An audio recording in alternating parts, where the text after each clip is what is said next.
Assalamualaikum warahmatullahi wabarakatuh. Perkenalkan, nama saya Muhammad Rizky Ramadan dari kelas 1E, nomor absen 10, NIM 226102038. Dan di sini saya akan mempresentasikan hasil rangkuman saya tentang Air Induction System. Apa sih Air Induction System itu? Air Induction System itu adalah pemasukan udara dengan pembuangan gas bekas. Engine diesel memerlukan jumlah udara yang banyak untuk membakar bahan bakar. Sistem udara masuk harus menyediakan udara yang cukup besar untuk pembakaran. Sistem pembuangan gas bekas harus membuang panas dan gas pembakaran. Tiap hambatan terhadap aliran udara atau gas pembakaran yang melalui sistem akan mengurangi kinerja dari engine. Ada beberapa jenis dari sistem udara masuk.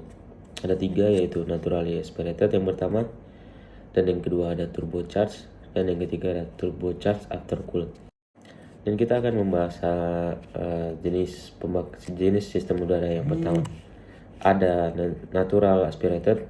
Natural aspirated merupakan sistem memasukkan udara ke dalam ruang bakar secara alamiah. Dan yang kedua ada turbocharged untuk meningkatkan keluar tenaga dan efisien mesin dengan meningkatkan tekanan udara yang memasukin ke mesin. Dan yang ketiga ada turbocharged aftercooled. Turbocharged untuk meningkatkan kekeluaran tenaga dan efisien, sedangkan aftercooler untuk mendinginkan udara yang akan masuk ke dalam ruang bakar. Ada 8 komponen dasar air induction system. Yang pertama ada air filter, dan yang kedua ada turbocharged, ketiga intake manifold, keempat aftercooler, kelima exhaust manifold, keenam exhaust duct, 7 muffler, dan yang terakhir 8 ada connecting pipes. Dan yang selanjutnya ada pre-cleaner atau saringan udara. Pre-cleaner adalah udara yang selalu digunakan pada sistem udara engine diesel. Pre-cleaner menyaring kotoran-kotoran kasar yang terdapat di dalam udara. Udara bersih merupakan masalah kritis bagi untuk kerja engine. Kotoran dapat mempercepat dan masuk komponen engine. Ada 2 jenis pre-cleaner. Yang pertama ada cyclone tube, dan yang kedua ada fuel view. Dan yang selanjutnya ada wastegate atau bagian dari beberapa turbocharged. Apabila boost lebih besar dari yang dianjurkan, maka wastegate terbuka untuk membuang gas buang dari sekeliling turbin ke atmosfer. Dan yang selanjutnya ada aftercooler. Turbocharged menaikkan suhu udara masuk sekitar 300 derajat Fahrenheit. Udara masuk yang panas, kurang padat. Aftercooler mengambil panas dari udara yang masuk. Dan yang selanjutnya ada intake manifold. Intake manifold adalah aftercooler, udara mengalir masuk ke dalam intake manifold dan ke lubang untuk valve intake pada tiap silinder. Intake manifold berada pada silinder head.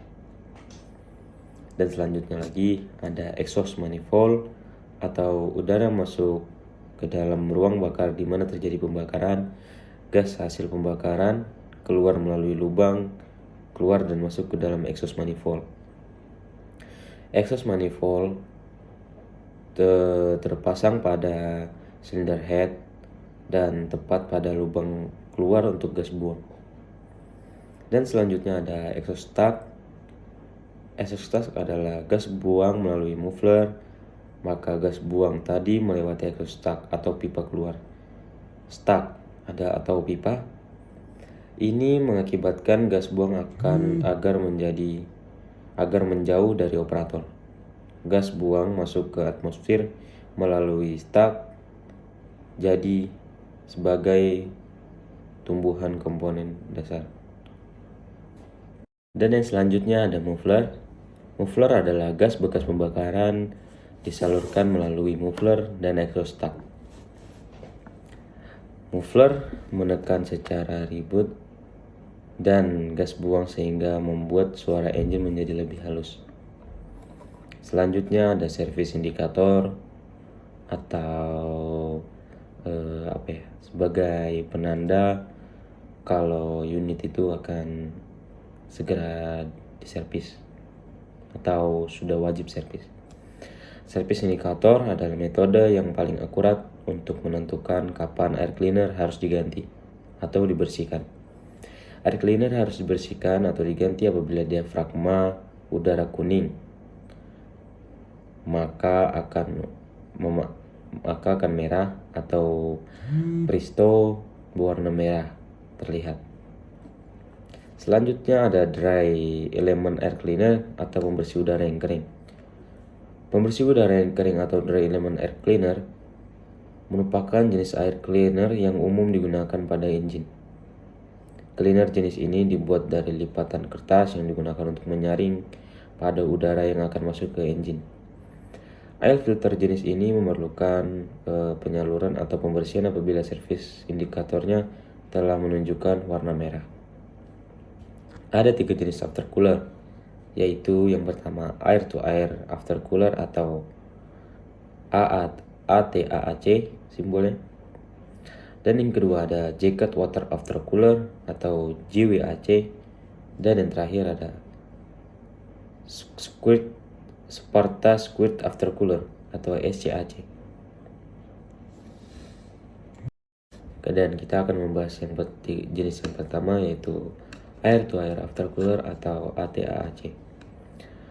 Air to air aftercooler merupakan aftercooler jenis inti pendingin atau cooler core yang terpisah di bagian depan radiator. Udara dengan suhu luar yang dihasilkan oleh fan engine akan mengalir melintasi aftercooler core.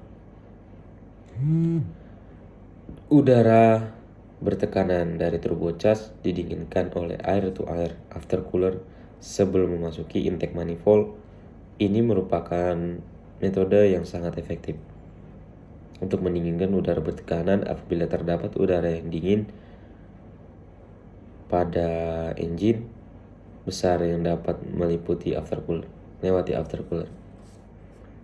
Dan jenis yang selanjutnya ada jacket water aftercooler atau JWAC. Jacket water aftercooler, sistem jacket water aftercooler memiliki core assembly yang berisi coolant. Coolant yang digunakan ada coolant yang sesuai digunakan untuk mendinginkan engine. Coolant ini digunakan untuk mendinginkan udara yang akan memasuki ruang bakar coolant dari water pump melalui aftercooler core udara bertekanan dari turbocharge didinginkan oleh aftercooler ini sebelum memasuki intake manifold. Dan yang terakhir ada spread circuit aftercooler atau SCAC. Spread circuit aftercooler terpisah atau mirip dengan sistem pendingin udara. Terpisah dari sistem pendingin yang digunakan untuk mendinginkan engine atau jacket water. Jacket water berguna untuk mendinginkan engine block, oli transmisi, dan lain-lain. Sistem spread circuit aftercooler memiliki pompa, saluran air, dan pemindah panas tersendiri. Sistem ini umumnya digunakan pada aplikasi di mana proses pendinginan udara yang maksimum diperlukan beberapa aplikasi marine. Menggunakan sistem ini dengan pemindah panas atau heat exchanger yang dirancang untuk sirkuit pendingin pada truk besar yang digunakan pada pertambangan juga menggunakan aftercooler jenis ini. Dari selanjutnya kita akan bahas penggunaan aftercooler. Penggunaan aftercooler memberikan keuntungan yang terdiri dari 3.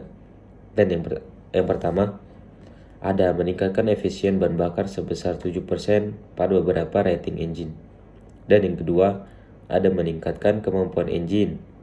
Yang ketiga ada mengurangi kadar NOx dan partikel gas buang.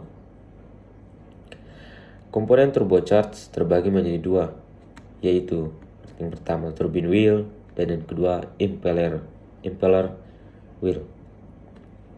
Dan yang terakhir kita akan bahas hal-hal yang perlu dilakukan pada air induction system. Yang pertama, lakukanlah pembersihan atau penggunaan filter secara berkala dan rutin. Yang kedua, hindari kebocoran filter atau saluran udara masuk. Yang ketiga, jumlah udara yang diperlukan engine atau ventilasi harus mencukupi atau tidak vakum. Yang keempat, perkecil hambatan-hambatan pada pipa gas buang untuk memperkecil back pressure. Yang kelima, ada perhatikan warna asap gas buang. Yang terakhir, jangan membiarkan udara panas atau dari exhaust gas atau radiator masuk ke sistem intake manifold. Sekian presentasi hasil rangkuman tentang air induction dari saya. Assalamualaikum warahmatullahi wabarakatuh.